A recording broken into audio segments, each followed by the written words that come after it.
વાડીએથી આવી છું. મારે દારૂ ફૂટી ગયો છે, પૈસા દેવા ને. પણ હજી કાલ તો મેં તમને આપ્યા હતા. તું જે કરે મને પૈસા દે. મારી પાસે પૈસા નથી. પૈસા દે મને તું.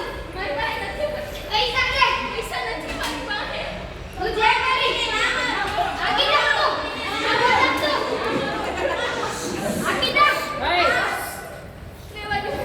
એને નો મારો. પૈસા દે તું મને. એને નો મારો. જા આગી જા. તમે પૈસા દે. મારે દારૂ પીવો છે. મારો દારૂ ફૂટી ગયો છે. તમે જાઓ અહીંથી. તું આ બધા છોકરાઓને ના મારો. તમે જાઓ અહીંથી. પૈસા દે તું મને. અમે ક્યાંથી પૈસા લાવીએ? તું જે કરી મને પૈસા દે. તમે જાઓ અહીંથી. પૈસા દે તું. મારે ક્યાંય નથી જાવું. મારું ઘર છે. તમે આવો એટલે હું પૈસા ગમી નથી. અત્યારે મને પૈસા દે તું. અત્યારે હું પૈસા અત્યારે હું પૈસા મારી પાસે નથી પૈસા. તમે જાઓ. તું જે પછી મને પૈસા દે. મારે દારૂ પીવો છે. મારી પાસે પૈસા નથી. તમે સમજો. હું ક્યાંથી પૈસા આપું? પૈસા દે તું મને. આજામ આવશો તો છોકરા શું શીખશે તમારી પાસેથી? તું મને પૈસા દે. જે શીખે પૈસા દે. મારી પાસે પૈસા નથી. પૈસા દે તું. બધા પૈસાનો તો તમે દારૂ પી જાવ છો. પૈસા ક્યાંથી કાઢીએ અમે? તું જે કરી મને પૈસા દે.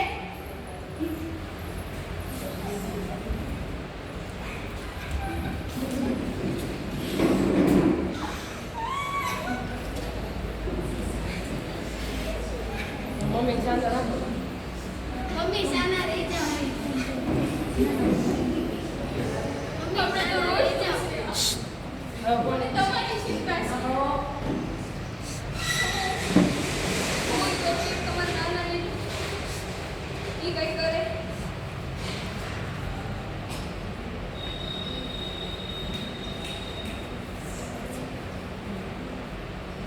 હેલો હેલો અલેટા દીકરીનો ફોન. હા બોલ દીકરા, શું થયું છે? મમ્મી તમારે જમાઈ મને રોજ આવીને મારે છે. મને મેં છોકરાઓને મારી છે. દારૂ હું ક્યાંથી આપું? હશે સાલી રહેજે દીકરા, અમે આવીશું.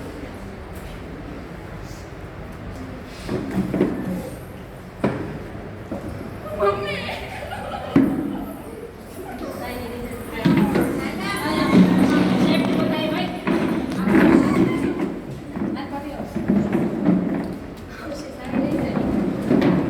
ઈ રોજ દારૂ પીને આવીને મારી પાસે પૈસા માંગે. હું ક્યાંથી કાઢું? મને મારી સિવાય હું તો મારો બીજો ધંધો હોય છે.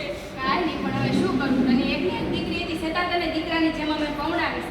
તો હવે અમે તને ઘરે તો ક્યાંથી લઈ જઈએ? એટલે દીકરા હવે તારું વાસુ ઘર કહેવાય, તારે અહીંયા જ રહેવાનું છે. તારે આખી જિંદગી અહીંયા કાઢવાની હોય. મારા છોકરાઓને મારી પાસે પૈસા નથી. હું માંડ કરીને એમને ખવડાવું છું. હું કેમ આખી જિંદગી તો મારે આમ કેમ કાઢવી? હા, પણ દીકરા આ સમાજને કઈ રીતે પોગી વળવું આપણે? અને હવે તને એના છોકરાને કોણ લઈ જાય બીજી વારમાં? હવે તું જુવાની થઈ ગઈ છે, તારો છોકરો પૌણે એવડો મોટો થઈ ગયો છે. હવે અમે વૃદ્ધ થઈ ગયા છે. અમારા ઘરે આવીને તારે આ જ કરવાનું છે. તારો પતિ તારી સાથે છે, ના કોણ તારી સાથે છે? હશે સાનો રહેજે. હવે અમે જાવીને તાર તબિયત ખાસો.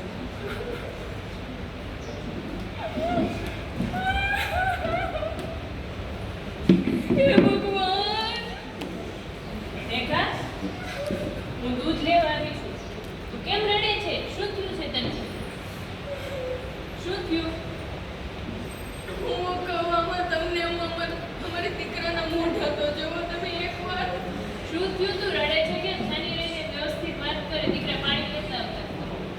તમારો ભાઈ રોજ દારૂ પીને આવે છે ને રોજ મને મારે છે. આ છોકરા આડા આવે તો છોકરાઓને મારે છે. રોજ મારી પાસે દારૂના પૈસા માંગે. હું ક્યાંથી કાઢું? તું પણ તારા મમ્મી પપ્પાને ફોન કરીને અહીંયા કેમ નથી બોલાવતી?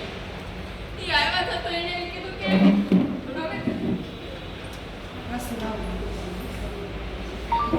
એણે એમ કીધું કે આ તો તમે આ તારું આ શું કર આ જ છે ને તારે અહીંયા જ રહેવાનું છે. હવે અમે તને કાંઈ ન કરીએ. કી તો હું સાથ કરી દીધા છે. હવે મારે શું કરવું? તો ખમ આપણે કંઈક બીજો રસ્તો. તું રડ નહીં. આપણે એક કામ કરીએ. મહિલા હેલ્પલાઇન નંબર 181 માં કોલ કરીએ આપણે. નહીં, જો એને ખબર પડી હોય તો એ પાછા આવીને પાછા અમને મારે. મારે હવે વધારે મારા છોકરાઓ મારે માર નથી ખાવું. મારે કઈ સહન શક્તિ નથી હવે. પણ એ કઈ ન થઈ શકે. અમે બધા તારી સાથે છીએ. અને આ બધું ન્યૂઝપેપરમાં આવ્યા હોય તો મારું ફરીથી મારી એટલી બદનામી થાય એને દારૂ પીપીને લેણો કરી નાખ્યો છે મારે ખૂબ અરે કઈ ન કરે, અમે હારે છીએ તારી. લે હું કોલ કરી દઉં. તમે રહેવા દો, મારે એવું કંઈ નથી કરવું. મારા છોકરા રખડી જાય. હું કોલ કરી દઉં.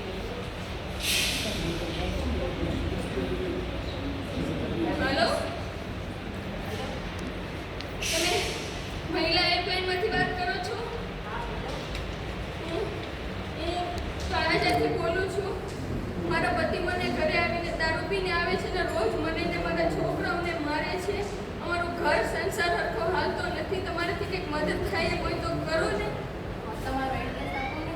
હું અહીંયા તળાજા પુલની બાજુમાં આદિત્ય હોટલની બાજુમાં રહું છું.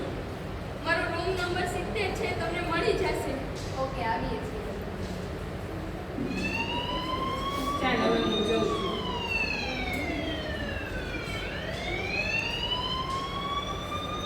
મેઘા ક્યાં ગઈ? માની કાઢ. તમે પાછા જો તમે રહેવા દો, આવું ન કરો. મેં તમને કેટલી વાર કીધું છે, દારૂ પીને ન આવો. તમે મૂકો મને. છીએ અમે. મૂકો. તારી સાથે આ જેલમાં છે. તે બહુ દખી કરી છે. પત્નીને મને. ચાલ. ક્યાં લઈ જાશો મને? પોલીસ સ્ટેશને. મૂકો. ચાલ. નહીં સાહેબ, મને માફ કરી દો. બીજી વાર નહીં. હવે તારી જિંદગી દિશામાં છે. જિંદગી તમારા પગે પડું છું. ના ના, મને દુખી તમે જાઓ. મારા પગે પડું છું. આ લોકોને કે ના. તારી જવાન છે. ચાલ પોલીસ સ્ટેશને. હવે થઈ ગયા છે. હવે આપણે શાંતિથી રહી શકીએ. હવે આપણી ઉપર જે બોજ છે એ બધો જતો રહ્યો.